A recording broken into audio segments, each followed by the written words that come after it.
Magandang araw sa inyong lahat. Narito ang pinakabagong update sa lagay ng panahon ngayong January 15, 2026, Thursday. Patuloy na lumalakas si Bagyong Ada habang kumikilos sa silangan ng bansa. Tatalakayin natin ngayon ang kasalukuyang lokasyon nito, inaasahang galaw at ang mga lugar na posibleng maapektuhan ng ulan at hangin sa mga darating na oras at araw. Kung gusto mo naman lagi kang informed sa lagay ng panahon, huwag kalimutang mag-subscribe dito sa channel. Sa pinakahuling datos ngayong umaga, bahagyang lumakas si Tropical Depression Ada habang nasa Philippine Sea sa silangan ng Surigao City. Ang sentro nito ay tinatayang nasa layong 420 kilometers sa silangan hilagang silangan ng Surigao City, Surigao del Norte. Ang lakas ng hangin malapit sa gitna ay nasa 55 kilometers per hour na may bugso hanggang 70 kilometers per hour. Ang central pressure ay 1,000 hectopascals at ito ay kumikilos pahilagang kanluran sa bilis na 10 kilometers per hour. Isang mahalagang katangian ni Ada ay ang lawak ng kaniyang sirkulasyon. Ang malalakas na hangin ay umaabot hanggang 400 kilometers mula sa sentro. Ibig sabihin, malalawak na lugar ang maaaring makaranas ng malakas na ulan at hangin kahit ang sentro ng bagyo ay nananatili pa sa dagat.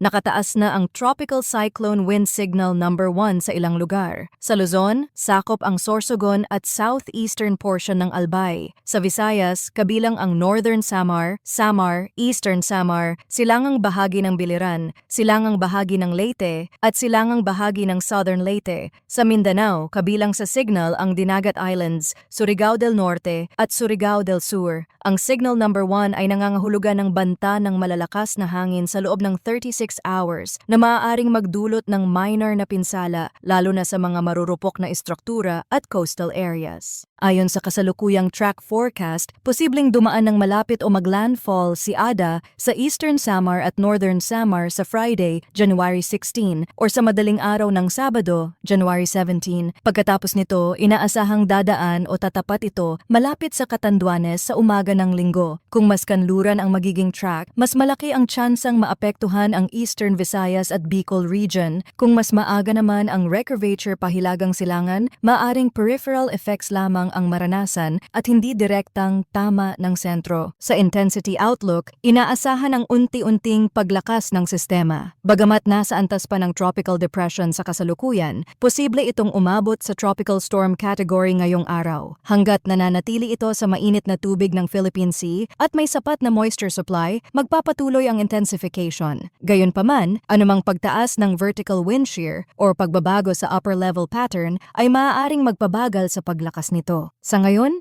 mas malaki ang panganib mula sa malawak na ulan at hangin kaysa sa sentro mismo ng bagyo. Manatiling nakaantabay sa mga susunod na advisory at updates tungkol kay Bagyong Ada. Maraming salamat sa inyong panonood at patuloy po tayong mag-ingat.